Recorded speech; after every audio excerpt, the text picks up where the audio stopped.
started with the @ symbol. Ray Tomlinson introduced this symbol to the electronic mail process in 1971. Before it was used, sending electronic messages was a lot closer to sticking a Post-it note on someone's computer. It wasn't secure, but at the time it didn't need to be. Why wouldn't you trust a message from a colleague? The @ symbol changed things. Instead of leaving a message for a computer, you could leave a message for a user.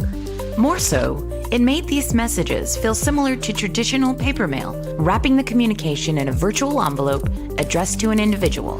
But as email grew, so did spam, malicious messaging, and phishing attacks. Users couldn't be sure that the message was actually from the purported sender. Attackers could mimic a virtual envelope, masking their identity to coax credentials, credit cards, or personal information from email recipients.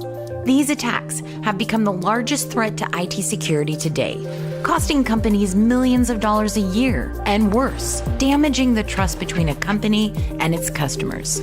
To combat phishing and business email compromise attacks, protocols were created to authenticate message senders. DMARC established a standard where both senders and receivers agreed on how to interpret mail coming from domains supporting DKIM and SPF.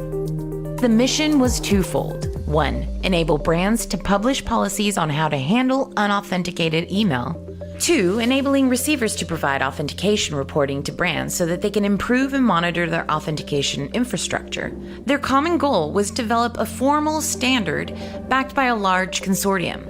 The resulting DMARC specification was published on January 30th, 2012, and has over a dozen founding companies across financial services, email, and internet providers.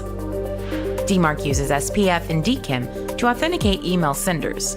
If fraud or errors are detected, DMARC takes the extra step to tell the receiver's server to quarantine or reject the communication based on the domain owner's policy. But it doesn't stop there.